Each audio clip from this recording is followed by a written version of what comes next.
நிறைய பேர் வீடியோ பார்க்குறீங்க, ஆனால் லைக்கே பண்ண மாட்டேங்கிறீங்க. ஆனால் தயவு செஞ்சு உங்களோட ஃபியூ மினிட்ஸ் ஸ்பெண்ட் பண்ணி ஒரு லைக் மட்டும் இந்த வீடியோக்கு போட்டுட்டு அதுக்கப்புறமா வீடியோவை பார்க்க ஆரம்பிங்க. உங்களுக்கு வேற எதனா ஒப்பீனியன் இருந்தால் அதை கமெண்ட்ல சொல்லுங்க. அதே மாதிரி சேனலுக்கும் மறக்காம சப்ஸ்கிரைப் பண்ணுங்க. வாங்க வீடியோக்குள்ள போகலாம். அடாப்ஷன் சென்டர்ல அந்த கோஸ்ட் பேபியோட அம்மா ஹன்சுவை பார்த்து நம்ம ஆல்ரெடி ஒன்னா வந்திருக்கோம் டிவிலன்ட்டு சொல்லியிருப்பாங்க. இது விஷயமா ஹன்சு நெட்ல சர்ச் பண்ணி பார்க்கறா. அப்ப அவளுக்கு கியூன் கிட்ட இருந்து கால் வருது. அதனால கியூனை மீட் பண்றதுக்கு பாருக்கு போறா.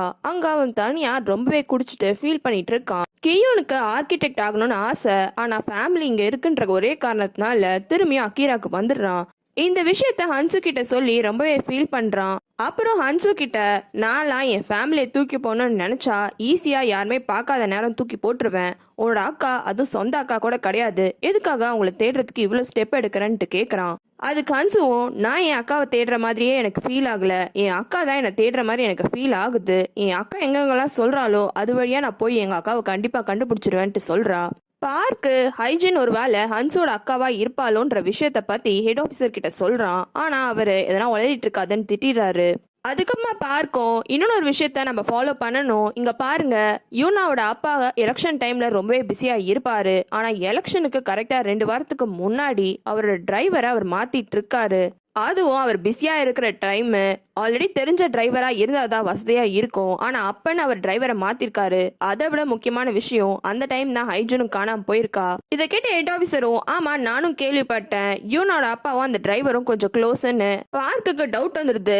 யூனோட அப்பாக்கு பொண்ணுங்க பத்தலையா, பசங்க பின்னாடி போக ஆரம்பிச்சிட்டாரா அப்படின்ட்டு கேக்குறான். ஆனா அதுக்கு ஹெட் ஆபீசர் எதனா உளறிட்டு இருக்காத, எனக்கு அடுத்த வேலை இருக்கு, ஹைஜனோட ஃபுனல் வேற நடக்க போகுது அப்படின்ட்டு சொல்லிட்டு போயிடுறான். ஹைஜனோட ஃபுனல் அட்டன் பண்றதுக்காக யூனாவும் கிளம்புறா. ஹன்சுவும் இந்த ஃபுனல் அட்டன் பண்றதுக்காக வீட்டுல கிளம்பும் போது கரெக்டா அந்த போட்டோஷாப்ல இருந்து அவளுக்கு கால் வருது.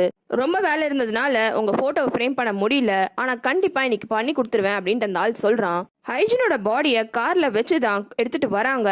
அது அப்படியே ஊர் ஃபுல்லாவும் வருது. ஊர்ல இருக்கவங்க எல்லாரும் பாக்குறாங்க. அப்படி எதேச்சியா யூஞ்சியும் அதை கவனிக்கிறா. பக்கத்துல யூனாவோட அப்பாவும் இருக்கான். 2 பேரோட மூஞ்சும் அந்த பாடி கிராஸ் ஆகி போகும்போது அப்படியே மாறிடுது. ஊர்ல ஹைஜனுக்கு யாருமே க்ளோஸா இல்லைனாலும் அவளோட ஃபுனல் அட்டன் பண்றதுக்காக ஊர்ல இருக்க நிறைய நல்லவங்க வராங்க. அந்த அகாடமில ஒர்க் பண்ற பொண்ணு நிக்கிறா. பார்க்கும் அங்க வரான். பார்க்க பார்த்தோன்னே ஒரே சந்தோஷத்துல அவளும் ஹாய்ன்னு சொல்றா. ஆனா பார்க்குக்கு பக்கத்துல ஹன்சு வந்தோடனே ஹன்சு பக்கமா திரும்பிடுறான். காயிங்கோட அம்மா, காயங்கோட ஃப்ரெண்ட்ஸ் எல்லாருமே வராங்க.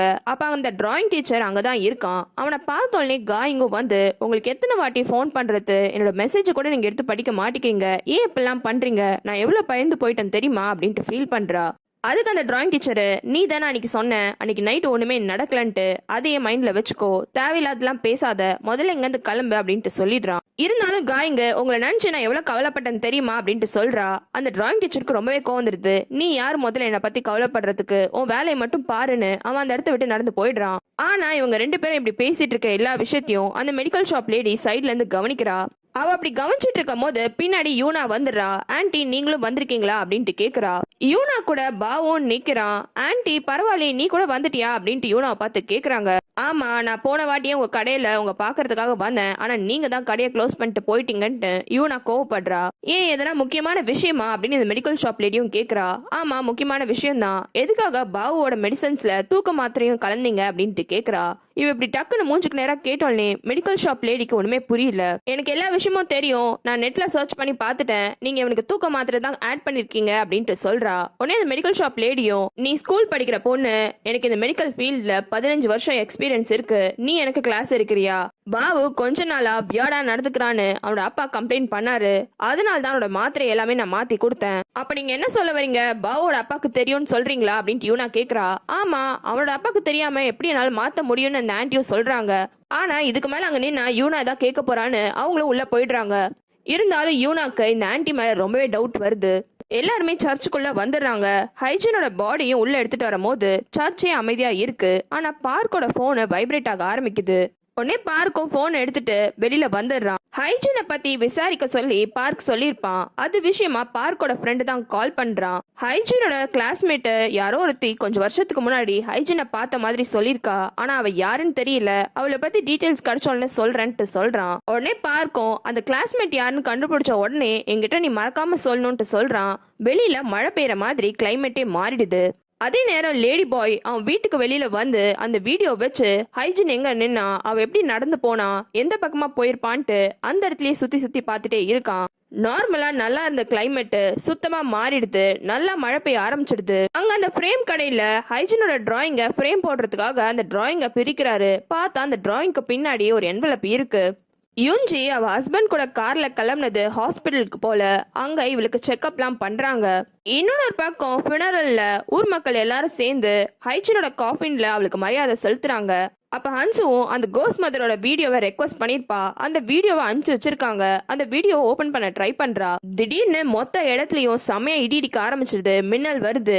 எல்லாருமே பயப்படுறாங்க. லைட்டும் கட் ஆயிடுது. சரி, சர்ச்சில் கேண்டில் இருக்குன்னு பார்த்தா கேண்டிலும் அணைஞ்சு போயிடுது. மொத்த சர்ச்சுமே அமைதியாயிடுது. திடீர்னு இடிச்சோல்னே அந்த பில்டிங்கே ஆட ஆரம்பிச்சோல்னே எல்லாருமே கத்த ஆரம்பிச்சிடுறாங்க. இங்க லேடி பாய் ஹைஜினோட வீடியோ வச்சு ஹைஜின் நடந்து போனது இந்த பக்கம்னா அவ கண்டிப்பா இப்படிதான் போயிருப்பான்ட்டு ஒரு யூகத்துல நடந்து போறான். அப்படி நடந்து போகும்போது லாஸ்டா ஒரு மில்லோட கேட்டுக்கு முன்னாடி தான் நிக்கிறான். பார்க் விசாரிக்கும் போது கியூன் கூட சொல்லிருப்பான், அந்த பக்கமா ஒரு மில் இருக்கு, நான் சின்ன வயசுல போய் விளையாடுவேன்ட்டு. அந்த மில் தான் இது. ஆனா இந்த மில்லு இப்ப பெரிய லாக் போட்டு பூட்டி வச்சிருக்கு. ஹாஸ்பிட்டல்ல யுஞ்சிக்கு பிரெக்னன்சி கன்ஃபார்ம் ஆயிடுச்சான்னு தெரியல. ஆனா பக்கத்துல யுஞ்சியோட ஹஸ்பண்ட் இருக்கான். ரெண்டு பேருமே ரொம்ப சந்தோஷப்படுறாங்க. இங்க சர்ச்சில் எல்லாருமே அமைதியா இருக்காங்க. சர்ச்சும் இருட்டா இருக்கு. அப்ப திடீர்னு ஹைஜினோட அம்மா மேல எங்கேயோ பார்த்து கத்த ஆரம்பிச்சிடுறாங்க.